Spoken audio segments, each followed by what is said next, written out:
Hi everyone, and welcome to Black Hair Tree, where I am taking some time out of my busy schedule of rewatching the first 2 episodes of Heated Rivalry that just dropped to bring you the setup of my 2026 reading journal. For this year, I am using an Archer and Olive 8x8 square journal.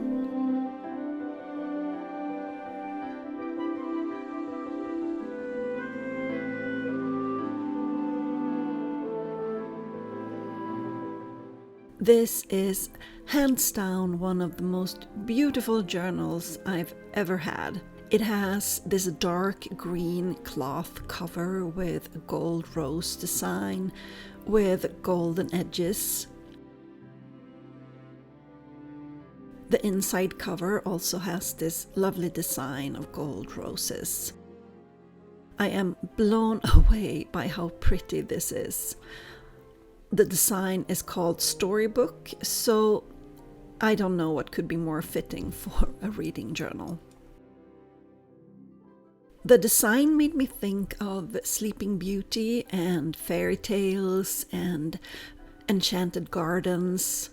When I had it in my hands, I started thinking of a theme for this year. I'm going with my usual scrapbooky style, but I was inspired to focus my theme a bit more.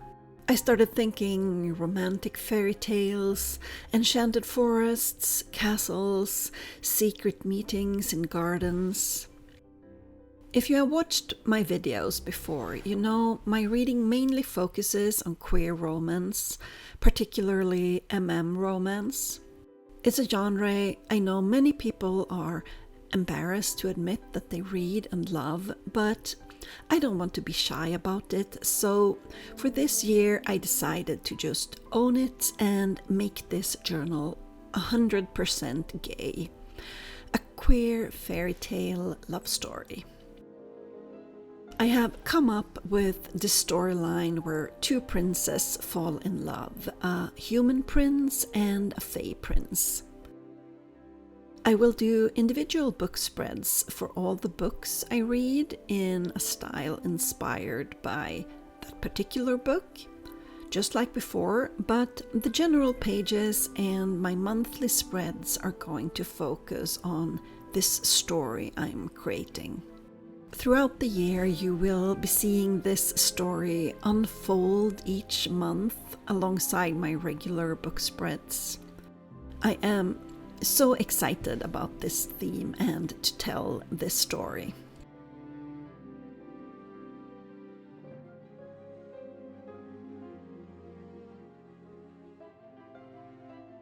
Again, if you are new to my videos, the material I am using here is aged paper. I make it myself using regular cheap office copy paper that I soak in tea or coffee. Sometimes I print poems or historical letters in a handwriting font before I soak the paper, and sometimes I include images I found online to give the paper the impression of some extra texture. I have a tutorial for this that I will link in the description box. These smaller papers are scrapbook paper I've ordered online. I just tear it into the shape I want.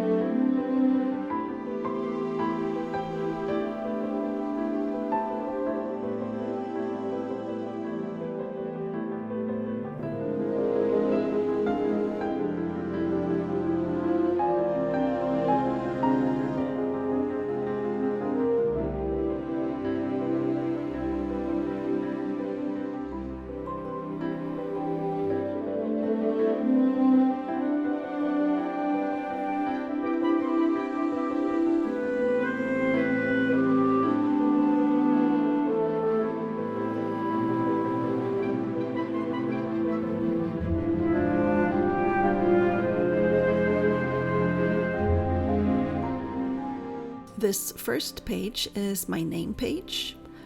I like using stamps a lot, so I don't have to hand letter, but I will be hand lettering a bit more than usual this year. These letters are rub-ons, which is a kind of sticker you apply by rubbing it onto the page. I love these because the design sort of sinks into the page and becomes part of it in a way regular stickers don't.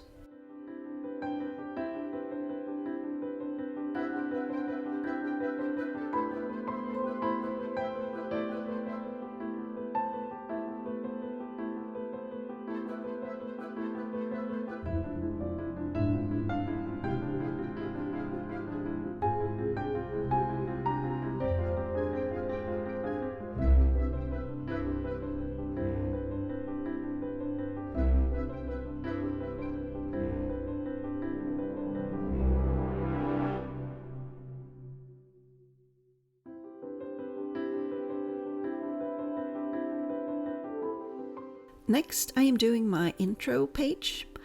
I start by laying a base of aged paper and build on from there.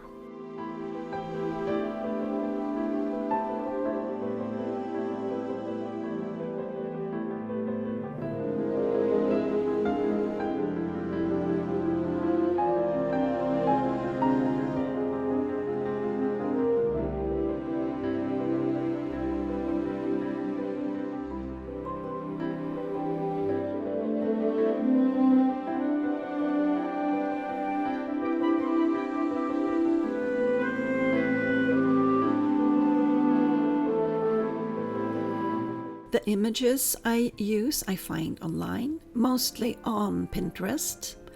I go down rabbit holes of algorithms until I find what I want.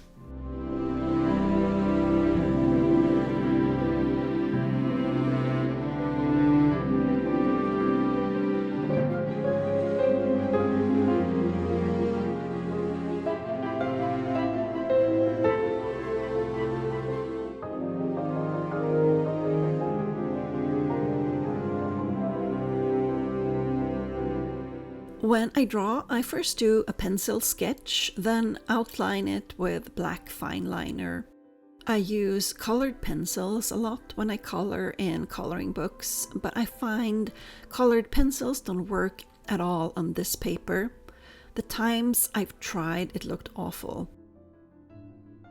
Instead, I use Tombow brush pens, which comes in many colors, and as they are water-based, they can be blended and layered to create depth and shading. And you can even use them with water to get a watercolor effect.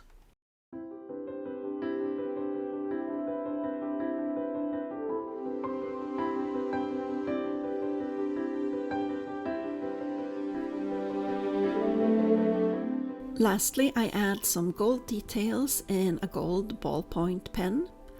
This one I got in an Archer and Olive theme box, I believe. I don't think it can be bought separately, but there are plenty of gold gel pens out there.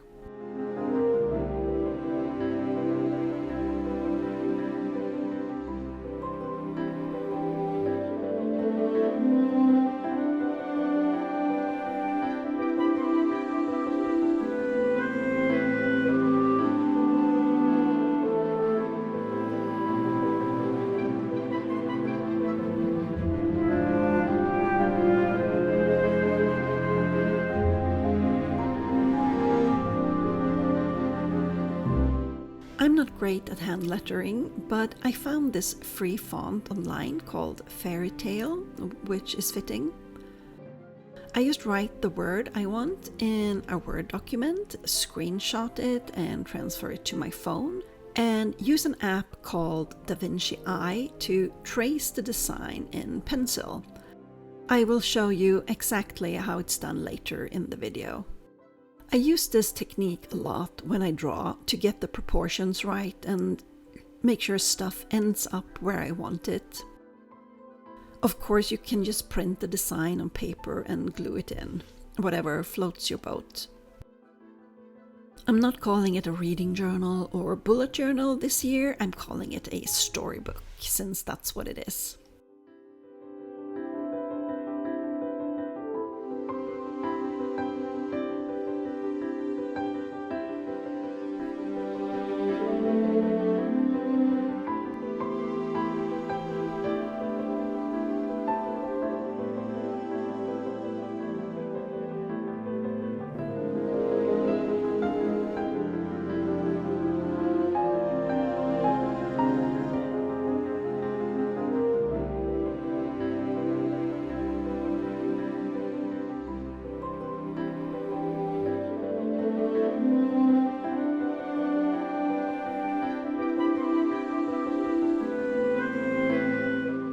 Finishing the page off with a few rub-on stickers, and then it's time for my index page. Starting, of course, with tearing up some paper like the chaotic scrapbook which I am.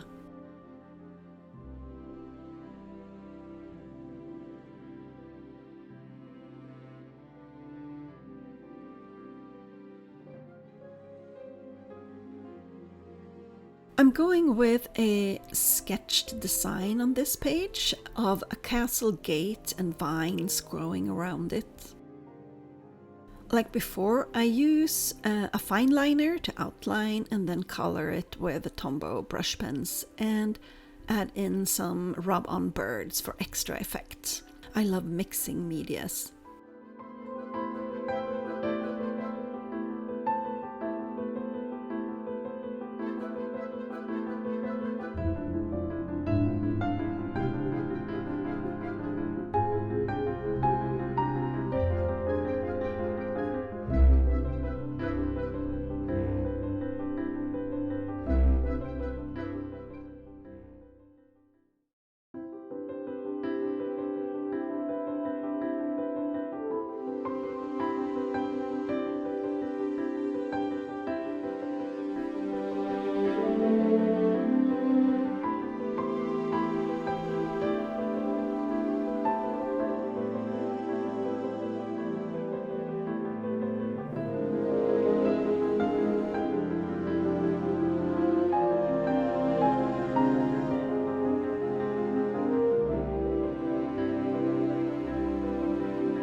I don't number my pages, so in each section I draw 2 columns, one for the book title and one for the author, just to make it easier to find a specific spread later, when I know under which month it is.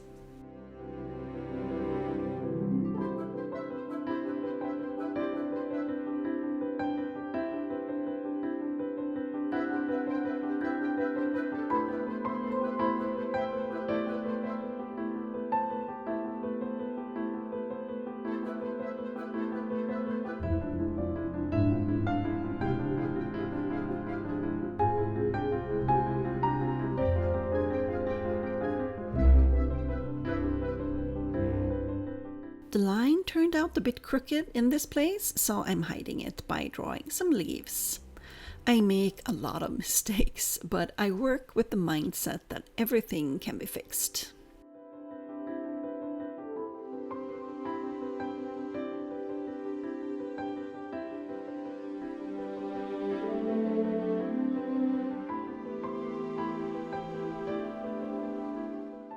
That's it for my royal index page. On to the next one. This is going to be my map of tropes. This is actually the very first thing I did in my journal. I started sketching it back in August, I think, which is why I'm wearing short sleeves in this clip.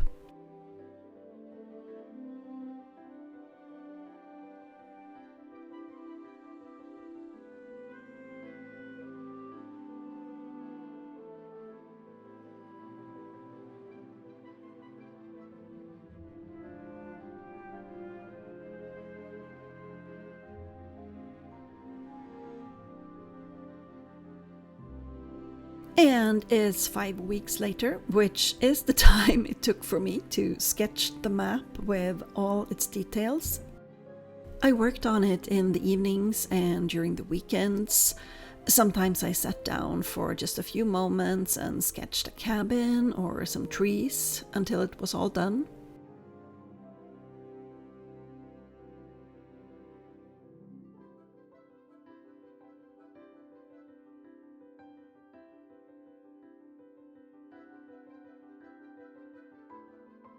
This map has absolutely no purpose whatsoever other than it amuses me. All the tropes I add are romance tropes, leaning toward gay romance tropes. A lot of them are recycled from last year's map, but the Highlands of shirtless cover models is new.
My reading journal mainly focuses on the book spreads. I don't do a lot of tracking or stats or wrap-ups or challenges and stuff like that.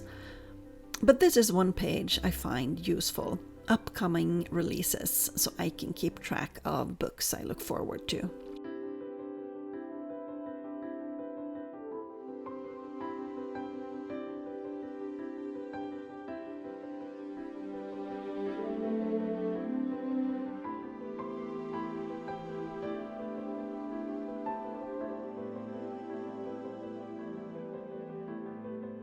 I also have a series tracker. It can be done in many different ways, but I like this one, where I draw a box for the series name and then I add smaller boxes or circles beneath, one for each book in the series, and then I just color each box in as I read the books.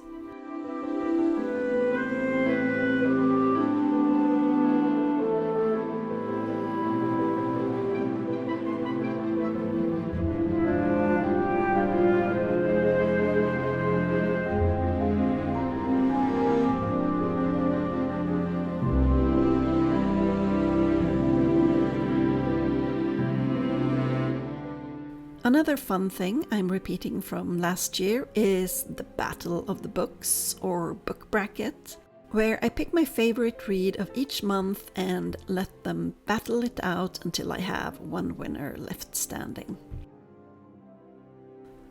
Of course, calling it a book bracket would be too boring, so this year it's called the Grand Tournament of Tales. I drew this scroll on a slightly pearlescent notepad because I wanted something to really stand out, then outlined it with fine liner and just cut it out and glued it into my book. And then I add some more vines to keep up with the theme.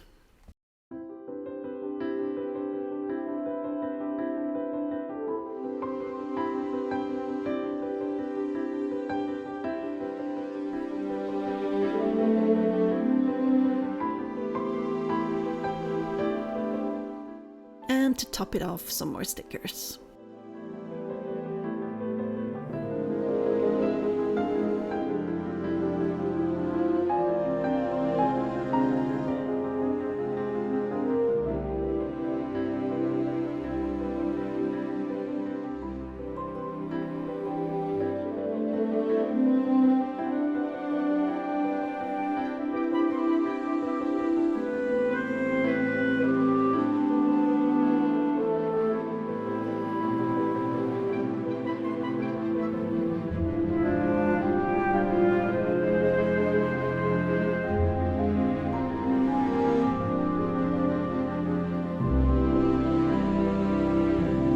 This is my favorite couples page, a page I made for the first time in this year's journal, and I'm repeating it in my 2026 journal because it was fun.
I make room for 4 couples this year. Maybe hard to choose only 4, but we'll see. I can't wait to see what amazing couples I come across this year and fall in love with.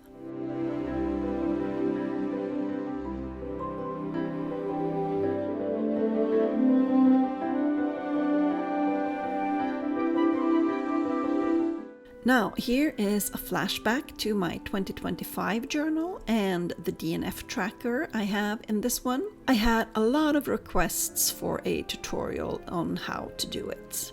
I had some fun with this design. You may recognize the doors from the first episode of The Walking Dead, as Rick wakes up in the hospital and walks down the corridor towards these cafeteria doors. Instead of revealing zombies, my doors open to reveal my list of books I did not finish.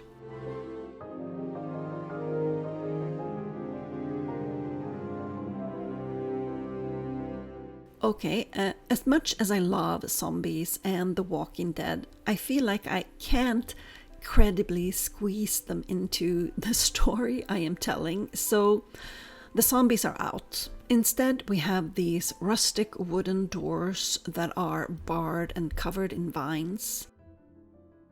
It is the exact same method I used for my Walking Dead cafeteria doors, but this new design is a bit more elaborate. The writing on the door is going to be Tales Best Forgotten, and just as I did previously, I wrote the words on my laptop, transferred the image to my phone, and now I use DaVinci Eye to project the image onto the page so I can sketch the outline. I find this app very helpful because it saves me a lot of frustration and helps me get the proportions and placement right without having to erase 1,000 times. So if you don't feel comfortable with your freehand, this is definitely a tip I recommend. I want the letters to look sort of scratched into the wood, so I don't fill it in too carefully. I just scratch them on there with a narrow fine liner.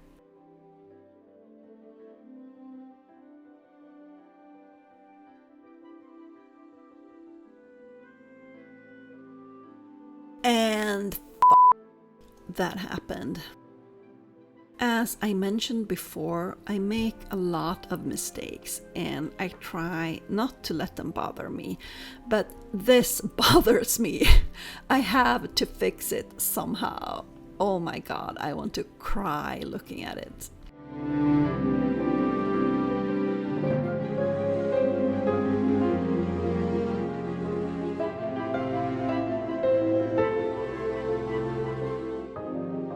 Coloring is very soothing, so I'm coloring in the leaves with green brush pen to calm down a bit.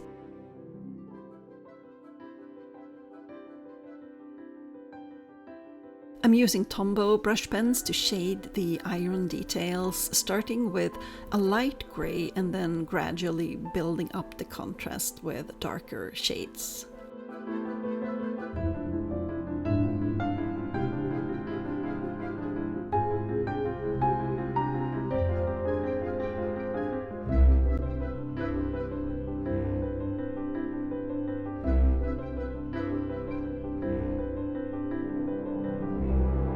Alright, now to fix my little mistake.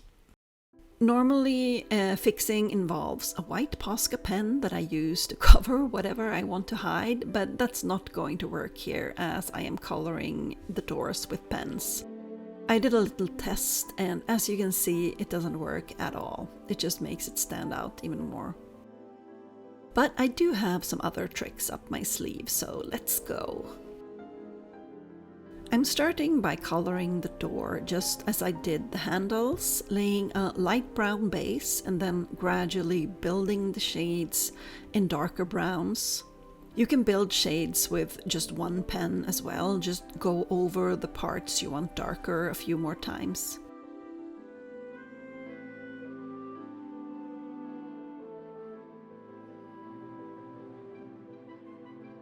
I use my darkest brown shade to bring out the cracks and grain in the wood because I want an old rugged look. Then alternate a bit between the lighter shades and finally blend it all with my lightest brown.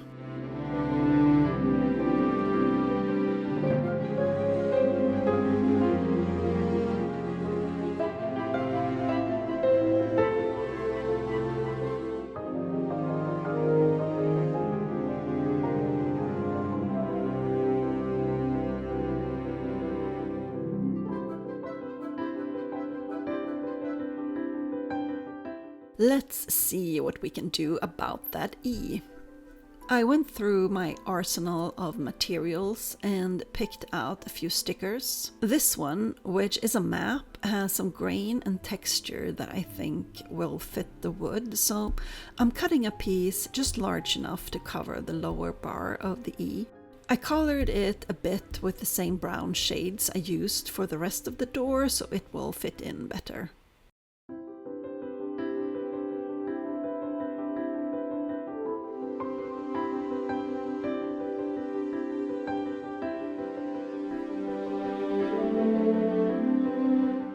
Alright, that's good enough for me to live with, so let's forget all about it and move on to the fun part. We are cutting the page up.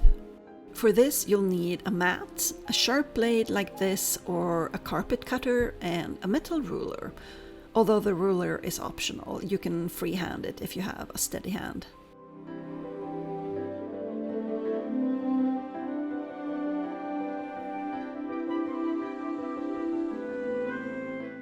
When you cut, you want to make sure you have a steady, firm pressure on the ruler so it doesn't slip when you press the blade against it.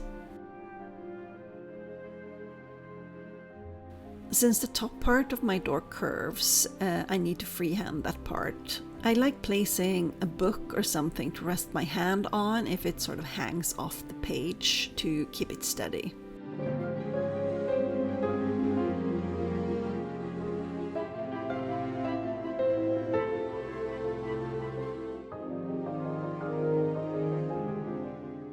Now check carefully to make sure the doors open where they are supposed to, and use the blade to cut any straggling parts. As for the handles where the crossbar is going to slide through, I make 2 small incisions, one on each side of the handlebar.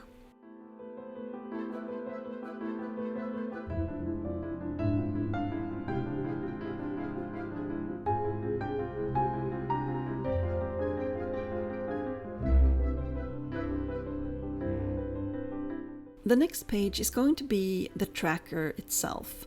I want to know what area is going to be visible when the doors are open, so I just carefully mark the outline of the door.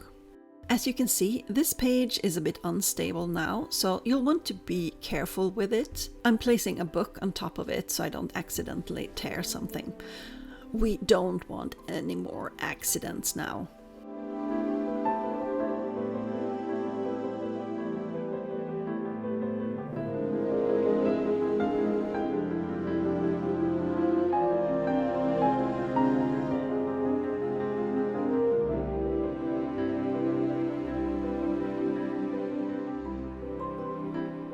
There's a lot of ways to design your tracker. You can do like a bookshelf or whatever design you want.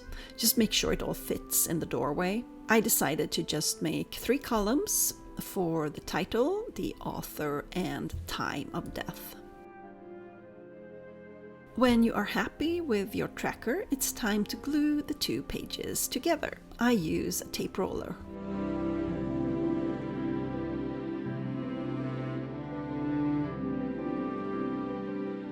And now just carefully lay the top page down and smooth as you go.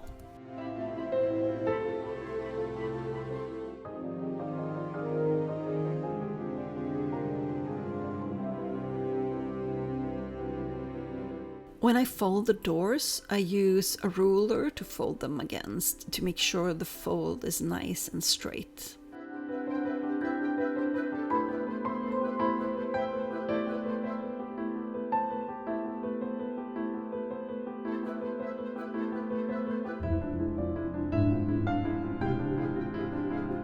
Just one little finishing touch now, the board to keep the doors closed. You want to make it out of sturdy paper. I'm using some leftover cardstock, but you can just cut a piece from your journal if it has heavier paper.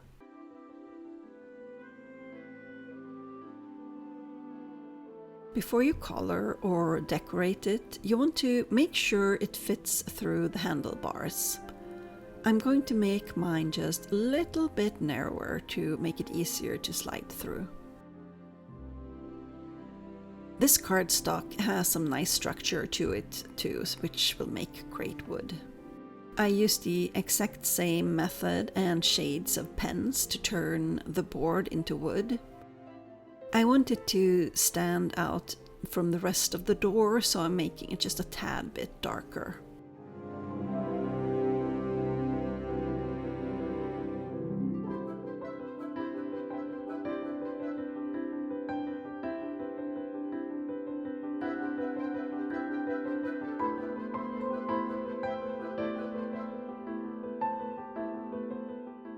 That's it for my 2026 journal setup. I hope you enjoyed this video and that you found some inspiration for your own journal.